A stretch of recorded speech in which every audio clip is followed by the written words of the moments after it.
The harsh Dakota wind swept across the plains, carrying with it the scent of wild sage and distant rain. Martha Calloway paused from hanging laundry to tuck a loose strand of chestnut hair behind her ear. At 19, she was the eldest of Jacob Calloway's 3 daughters, and since their mother's passing 2 winters prior, she had shouldered much of the burden of keeping their modest homestead functioning.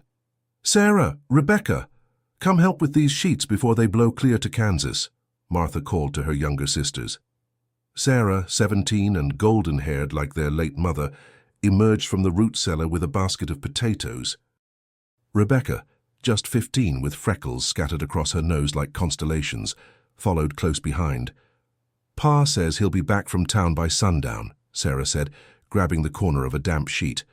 "Mentioned something about new fence posts and maybe some sugar if Mr. Finch got his shipment in."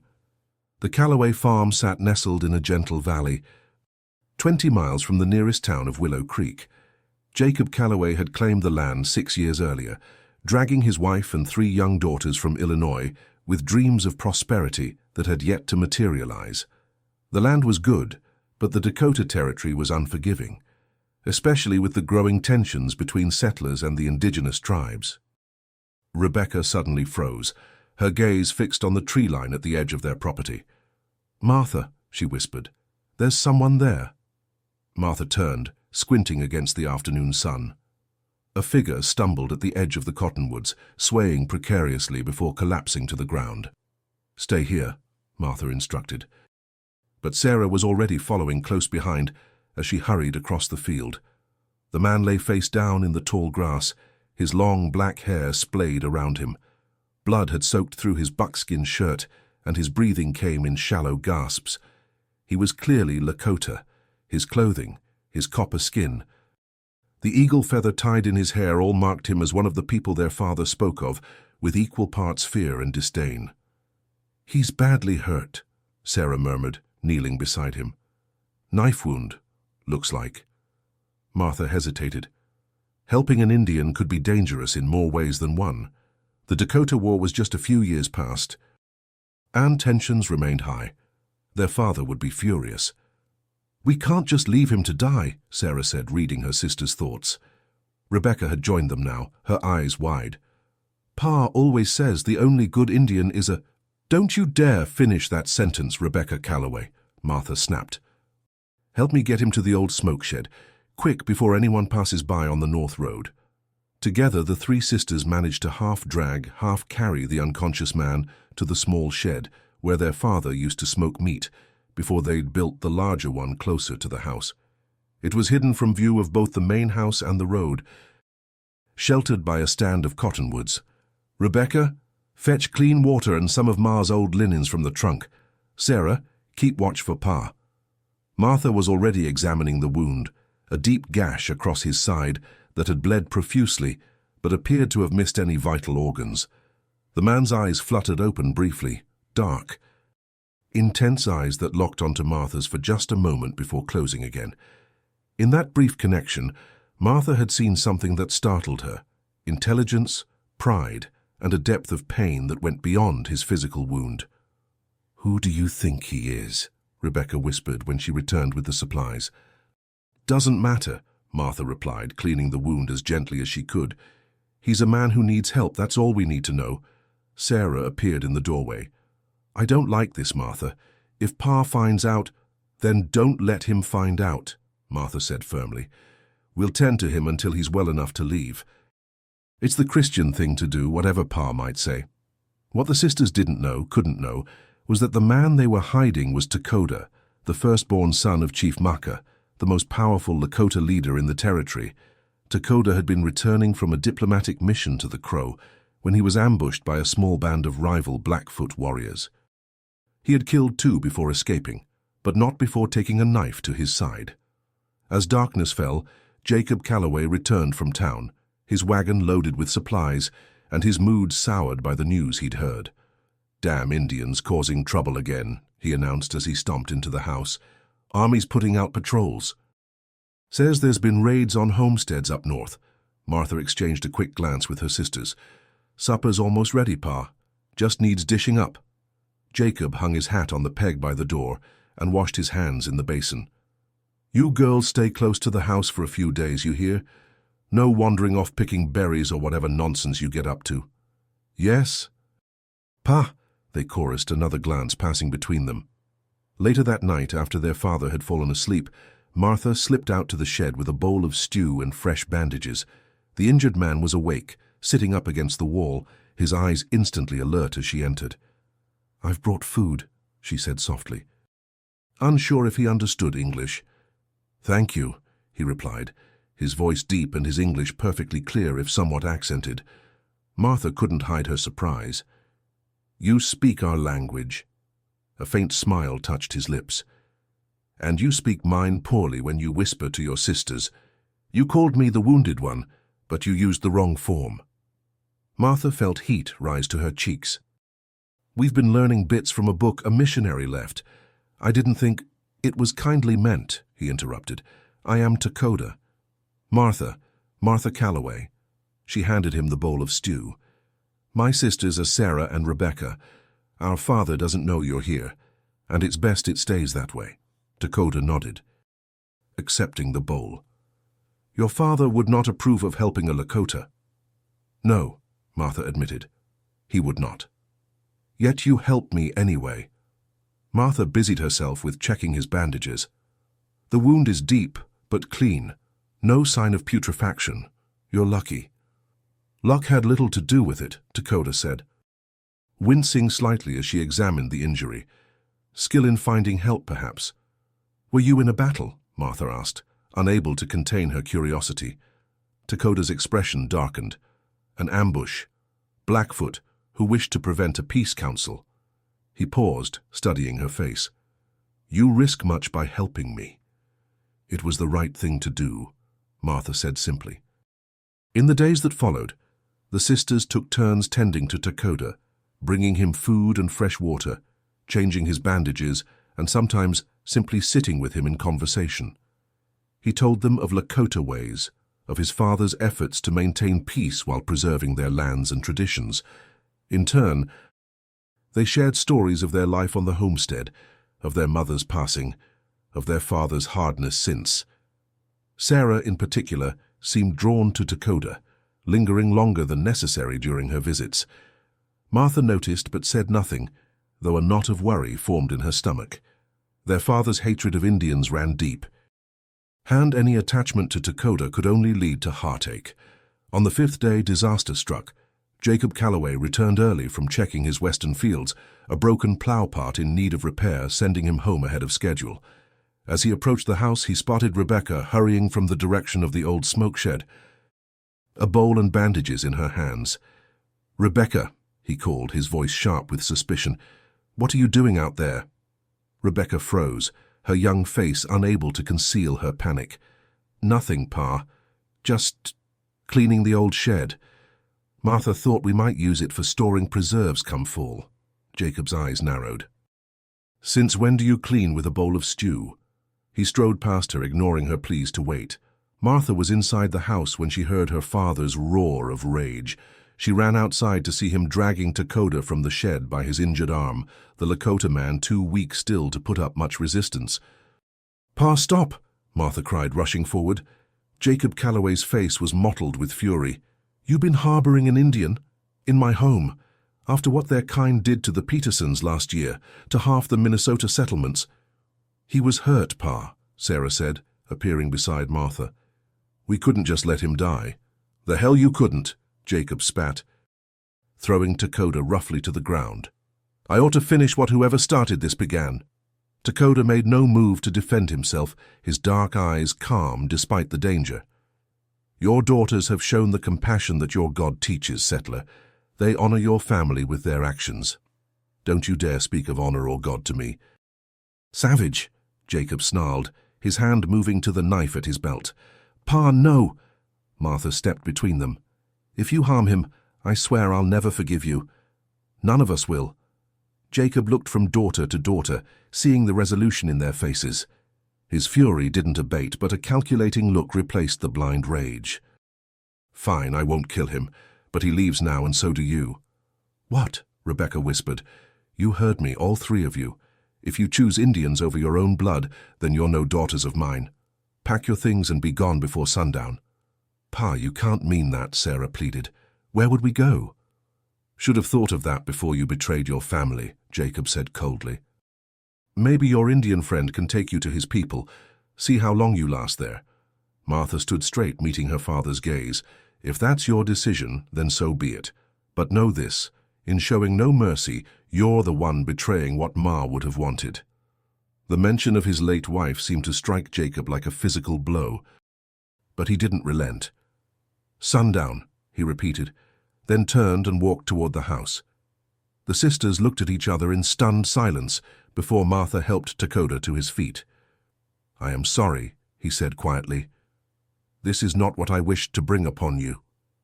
"It's not your fault," Martha assured him, though her voice trembled slightly. "Pa's had this hatred in him since before we came here. This was just the excuse he needed." Within hours, the 3 Calloway sisters had packed what they could carry: clothes, a few precious mementos of their mother, what little money they had saved, and some food for the journey. Jacob Calloway remained inside the house, refusing to see them off. "Where will we go?" Rebecca asked, tears streaming down her face. Martha looked to Dakota, who was standing straighter now, some of his strength returning. "I can guide you to Willow Creek," he offered. "From there perhaps you can find passage east." "And you?" Sarah asked, her eyes never leaving his face. "I must return to my people. My father will be looking for me." He hesitated. "But first, I will see you safely to town." As they walked away from the only home they'd known for the past 6 years, Martha felt a curious mixture of fear and liberation. Behind them, Jacob Calloway watched from the window, his expression unreadable, a photograph of his late wife clutched in his trembling hand.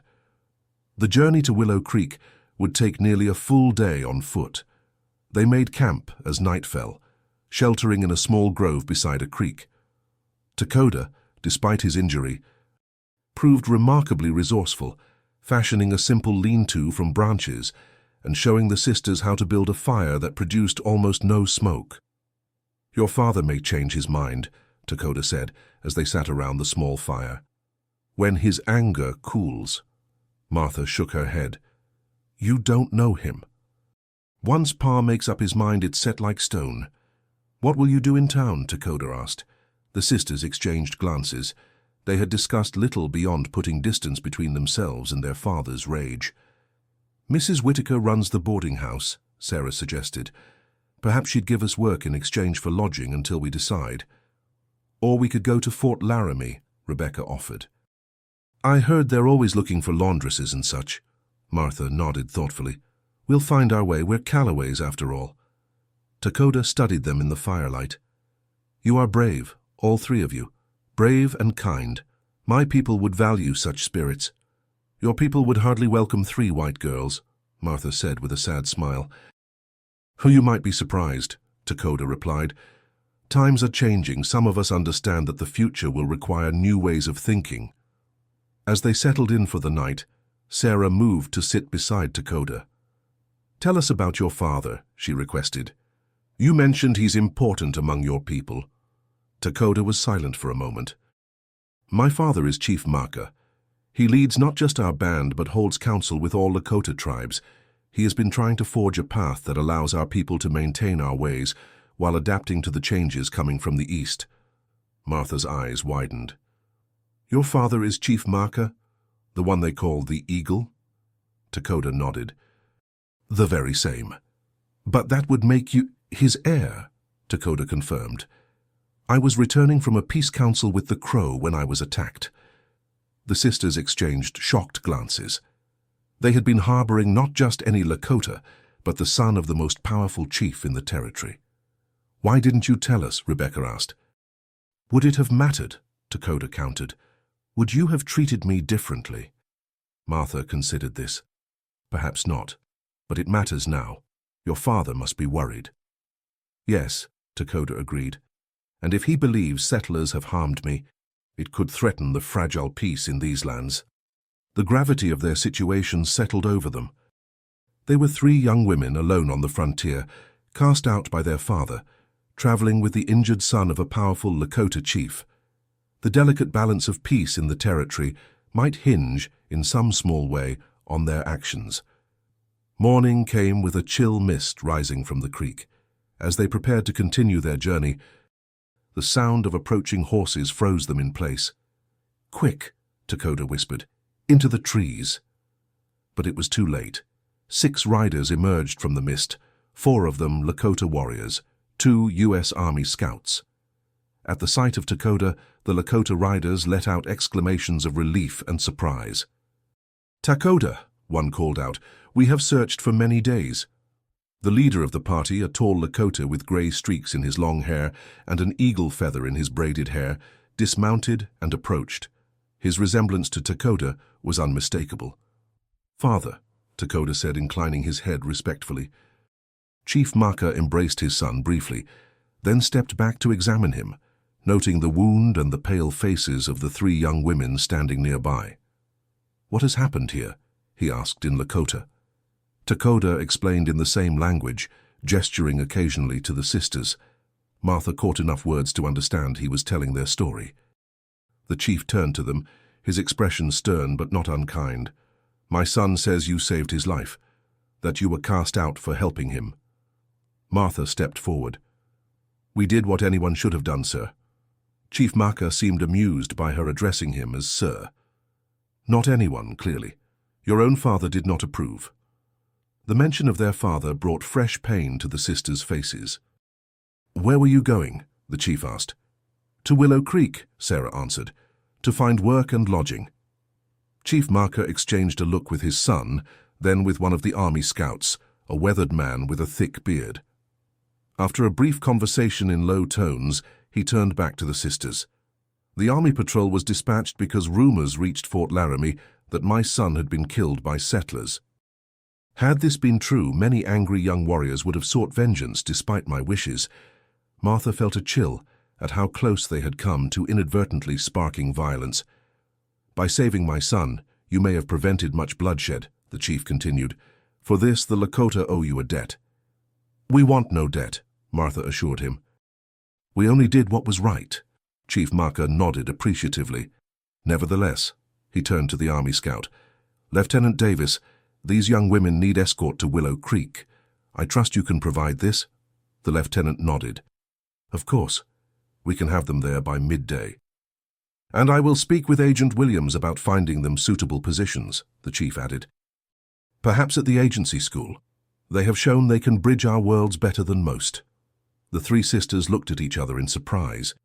The Indian agency occasionally hired white women as teachers or assistants, but such positions were usually reserved for missionaries or military wives. "You would do that for us?" Rebecca asked. "As I said, we owe you a debt," Chief Maka replied. Then, with the hint of a smile, "Besides, my son speaks highly of your character, and he is not easily impressed." As preparations were made for their departure, Dakota approached the sisters. "I must return with my father to our camp," he said. "But I wish to thank you again for what you did." Martha nodded. "We would do the same again." "I know," Dakota said. "That is what makes your actions so valuable. In a land where trust is scarce, you offered it freely." Sarah stepped forward, her eyes bright with unshed tears. "Will we see you again?" Dakota's gaze softened as it met hers. "I believe so. The agency is not far from our winter grounds, and I often serve as my father's translator in council." As they prepared to part ways, Lieutenant Davis approached with news that made the sisters' departure even more bittersweet. "We passed by the Callaway homestead on our patrol route," he said. "Your father asked after you, seemed regretful." Martha's heart clenched. "Did he ask us to return?" The lieutenant shook his head. "Not in so many words, but he wanted to know you were safe. It wasn't forgiveness, but it was something, an acknowledgement perhaps that Jacob Callaway's daughters were still in his thoughts, despite his harsh words." As they mounted the horses provided by the army patrol, Martha took one last look at Dakota, now sitting tall on his own mount beside his father. Their eyes met across the distance, a silent understanding passing between them. In a territory divided by fear and misunderstanding, They had managed to forge a connection based on compassion and respect. 3 months later, Martha stood at the window of the small quarters she shared with her sisters at the Indian Agency, watching as a group of Lakota riders approached for the monthly council. Among them, his posture unmistakable even at a distance, was Lakota. "He's here," she called to Sarah, who immediately abandoned the lesson plans she was preparing. Rebecca looked up from the beadwork she was learning from one of the Lakota women. "Do you think he's brought news of Pa?" The question hung in the air. They had received one letter from their father since settling at the agency, stiff and formal, but an olive branch nonetheless. Martha had responded with equal formality, leaving the door open for reconciliation while making it clear they stood by their actions. As Lakota dismounted in the agency yard, his eyes found the window where Martha stood. He raised a hand in greeting, and she returned the gesture, a smile spreading across her face despite her best efforts to remain composed. "Well," she said to her sisters, "I suppose we'll find out soon enough." Outside, the Dakota wind swept across the plains, carrying with it the scent of wild sage and the promise of change. For the Calloway sisters and the son of Chief Marker, the future remained uncertain, but they faced it with the knowledge that small acts of compassion could bridge even the widest divides. At the far edge of the horizon, a lone rider approached from the direction of Willow Creek, a rider whose silhouette, Martha realized with a start, looked remarkably like their father's. Some wounds, like Dakota's, healed cleanly with proper care. Others, like those created by prejudice and pride, took longer to mend. But as Martha watched her father's approach, she allowed herself to hope that healing was possible for all wounds, given time and the courage to begin.